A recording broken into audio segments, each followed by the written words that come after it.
Entrepreneurship is a hot topic in New Mexico right now. Last fall, we spoke with local leaders and entrepreneurs about the opportunities and challenges of starting businesses here in Albuquerque. Donovan Smith is the owner of Toil and Trouble Baths. He's known for his creative and very fine-smelling soaps. When Donovan stopped by the New Mexico PBS studio, I asked him how he got started and why giving back to the community is also important to him. We're here with Donovan Smith from Toil and Trouble Bath. Donovan, 12 years old, entrepreneur. You must be so proud of yourself, especially your blue hair. You're rocking it today. I like it. Thank you. That works. That's great. I love it. I think it looks awesome. Congratulations right off the bat. How did all this start? When did you know you wanted to be in business with this idea? My mom started to do soaps for fun, and then she taught me, and it was a good way of math and science. So I started to sell them to friends and family, and I guess it blew up, and we now have our own business. Blew up is an understatement, my friend. It's gone everywhere. You've been on the Queen Latifah show. Russell Simmons, a hip-hop mogul, has talked about you and tweeted about you. You're getting international sales. Now, when you say it blew up, did it blow up right away, right when your friends started talking about you? It blew up a little bit, then it slowed down, and then it started to go back up. Wow. Take us through the process. How are these made? And we've got some of your products here. We've got some interesting food products, but then also you've got some interesting Star Wars related things just in time. We've got an interesting little gummy bear down there, that little purple guy. I think that's kind of cool.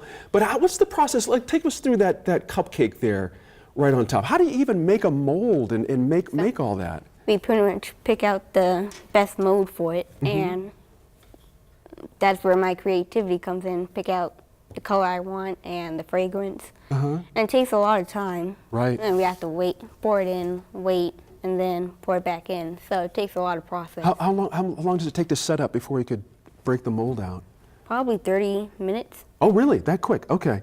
How many do you think you can do in a day? Like, say, if you had an order for like 100 of those cupcake soaps, how many would that take you? Like a day, a couple of days? Could you do something that big? I could probably do it in 2 days. Wow, not bad. You might end up having this problem soon, by the way. It's figuring out how to make more stuff.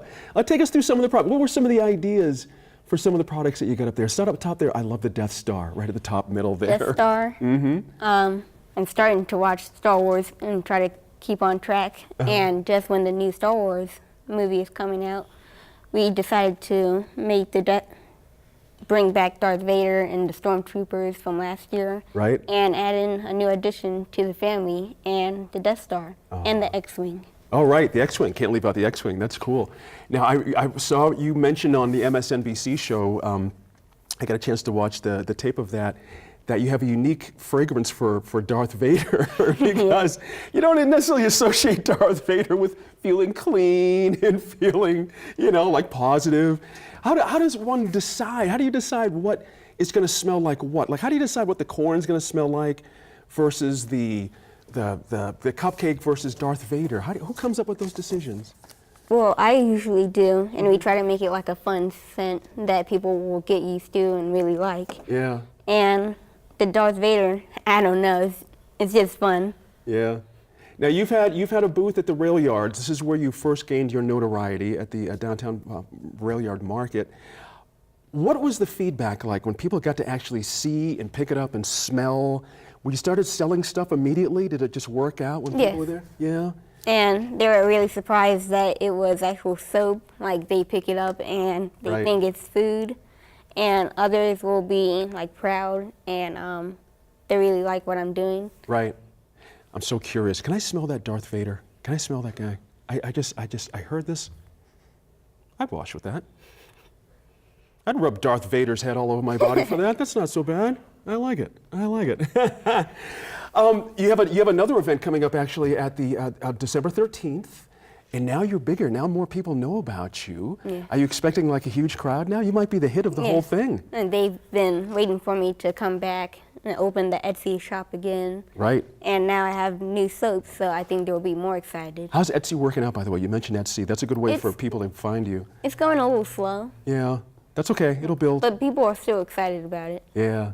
I'm very impressed with your volunteer work and the things you're doing for the homeless. Everything you're doing here is for a reason. This is not just fun and games for you, is it? You want to do something for people. Tell us about that. We want to give back to St. Martin's because we were once homeless, and I wanted to help the people that helped us get out of it. And I've donated over 400 bath products to St. Martin's, like toothbrushes, shampoo, bath products that can just make a difference in people's lives. I love it. And let me add to that what you just said. How about 432 toothbrushes? How about 480 combs, 3 cases of feminine products, a case of diapers, and on it goes. And as well as serving meals to the homeless as well. Tell us about that too, about the meal part. I went to, I think on Saturdays, I went to St. Martin's to donate my time and hours to serve food to the homeless. I also got to make some of the food, which was really fun. Cool. And it was really nice being there. You've also donated to foreign countries, the Dominican Republic, Yes. Books and clothing and food. How did that all come about? In Ecuador as well, yeah. How did that all come about? When I travel, I love it when a 12-year-old says, when I travel. I like that. Good for you. You're an entrepreneur already. I like it. when I travel or do art, I want to help in the process. No matter what I'm doing, I want to help in the process of what I'm doing. And I think it's just really nice that someone in Dominican Republic can say, this little boy just gave me soaps. Yeah. And I don't think they've ever seen that before. And it's really nice to give that to them and give them that experience. I bet that feels good. You know, you're right on point. I was joking with our producer, Sarah Gustavus, that you're right on point with artisanal soaps. It's a big deal right now. There's a lot of people making soaps out there. Do you feel like there's some competition possibly headed your way with doing certain food products and things like that? Do you feel pretty comfortable? You've got your own little niche going on. I feel pretty comfortable. I can see that there's a little competition going on. And I think one lady actually tried to figure out what scent I had and try to copy it. Oh, really? But other than that, I think I'm pretty comfortable with it. Yeah. Do you have, like any other business, you're either growing or you're shrinking. It just goes one of two ways. You're never really staying the same. Either it can go bad or it can go really good. There you go, brother. Absolutely right. And so expanding a product line is always one of the very tricky things for an entrepreneur to try to figure out. When do you grow? How big do you grow? How many more products do you offer? Do you eliminate some products? You never know. And the one that I'm really kind of interested in is that little gummy bear in the front there. It's not solid. It's actually a gel-like feel to it. How did you come up with that? That's interesting. It just sort of happened. Just Really? out of my mind. It's really cool, and we figured out a new material to make it with. Right. Instead of just a normal goat's milk and aloe, we not real jelly and jello, but soap-like. And it's not just a toy, but it's also something you can clean yourself with. Right. Do you find kids your age like to buy these soaps as Yes. well? Yeah, that's a good market too. The social stuff, I want to go back to that for a quick second, and finish with that. This idea that you can do something that helps not only your family, not only yourself certainly in your future and the things you want to do in your life, but other African Americans in the community. You're a model.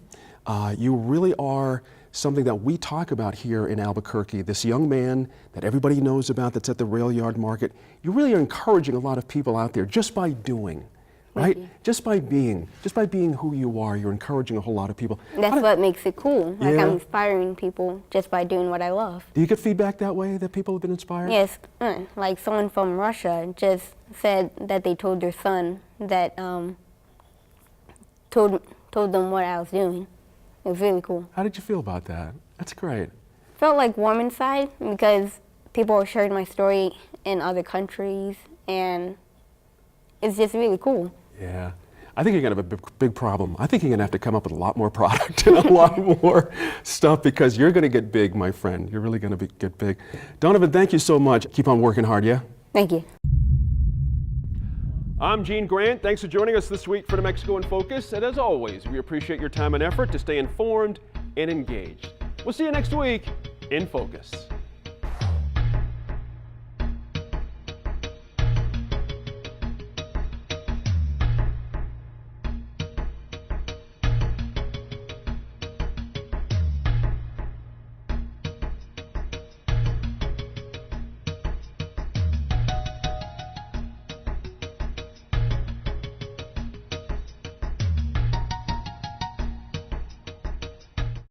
Funding for New Mexico in Focus provided by the McCune Charitable Foundation.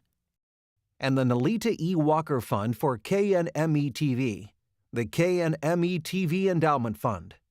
And viewers like you.